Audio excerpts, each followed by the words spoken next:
دیا تھا۔ اسی کتاب حمید کے ایک انتہائی اہم عنوان جس کا تعلق موجودہ ماحول کے ساتھ تھا، انشاءاللہ اپنی چند گزارشات کو آپ حضرات کے سامنے رکھ کے اگلے جمعے سے کسی مستقل نئے عنوان کے اوپر آپ حضرات کے سامنے اپنی گزارشات کو رکھنے کا سلسلہ شروع کیا جائے گا۔ حضرات گرامی قدر، اللہ تعالیٰ کے ہمارے پہ انعامات تو بہت سے ہیں، اتنے ہیں کہ ہم ان کو شمار بھی نہیں کر سکتے۔ وَإِن تَعُدُّوا نِعْمَتَ اللَّهِ لَا تُحْصُوهَا، اگر ہم شمار کرنا چاہیں تو ہمارے لیے یہ بات ممکن ہی نہیں، ہم ان کو اپنے پورے کے پورے جو ہیں ان کی کاؤنٹنگ کی جا سکے۔ آنکھ ہے یہ اللہ کی نعمت ہے، ہاتھ ہیں یہ اللہ کی نعمت ہے، قدم ہے اللہ کی نعمت، اس کے بعد آپ کی سماعت اللہ کی نعمت، دل دماغ اللہ کی نعمت، خون کا جو پورا کا پورا دوران ہے یہ اللہ کی نعمت، آکسیجن کی انہیل اور کاربن ڈائی آکسائڈ کی ایکسہیل کرنا یہ اللہ کی نعمتیں ہیں۔ ان کے ساتھ ساتھ گرد و نواح کے اندر محبت کرنے والے، پیار کرنے والے بہت سے رشتے جو ہمارے دل کی ٹھنڈک ہیں، آنکھوں کی روشنی ہے، ہماری بیوی، ہمارے بچے، یہ سب کی سب اللہ تبارک و تعالیٰ کی عظیم الشان نعمتیں ہیں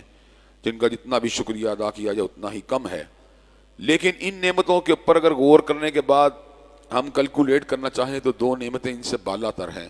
ایک نعمت تو یہ کہ اللہ تعالیٰ نے ہماری ارواح کو انسانیت کے عالم میں ڈھالا، جبکہ جانوروں کو بھی انہوں نے پیدا کیا تھا، پرندوں کو بھی انہوں نے پیدا کیا تھا، اور اسی طرح مچھلیوں کو بھی انہوں نے پیدا کیا تھا۔ اللہ کا چاہتے ہمیں حیوان بھی بنا سکتے تھے، جانور بھی بنا سکتے تھے، لیکن اللہ نے کرم نوازی کی، لقد خلقنا الانسان فی احسن تقویم،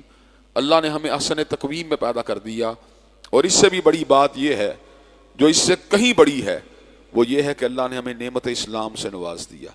7 ارب انسان ہیں اس وقت دنیا کے اندر، جن میں سے تقریباً 1.5-2 ارب جو ہیں مسلمان ہیں، باقی 5.25 ارب جو ہیں وہ غیر مسلم ہیں، اور غیر مسلموں کا بالآخر انجام جو ہے وہ جہنم کے دہکتے ہوئے انگارے ہیں اگر ان کو نعمت اسلام حاصل نہ ہو۔ جو وحدت الادیان کے تصورات کو پیش کرتے ہیں، جیسے ڈاکٹر طاہر القادری صاحب ہیں یا جاوید احمد غامدی صاحب ہیں، ان کا فلسفہ کمزور ہے، مرجوع ہے، ان کی رائے درست نہیں ہے، اس لیے کہ اللہ نے قرآن مجید میں اعلان فرما دیا وَمَن يَبْتَغِ غَيْرَ الْإِسْلَامِ دِينًا فَلَن يُقْبَلَ مِنْهُ وَهُوَ فِي الْآخِرَةِ مِنَ الْخَاسِرِينَ، جو غیر اسلام کو دین بنائے گا اللہ اس کے دین کو قبول نہیں کرے گا اور آخرت کا گھاٹا اس کا مقدر بن جائے گا۔ تو حضرات گرامی قدر، اللہ کی کتنی کرم نوازی ہے کہ اللہ تبارک و تعالیٰ نے ہمیں نعمت اسلام سے نواز دیا۔ اسلام اتنی بڑی نعمت ہے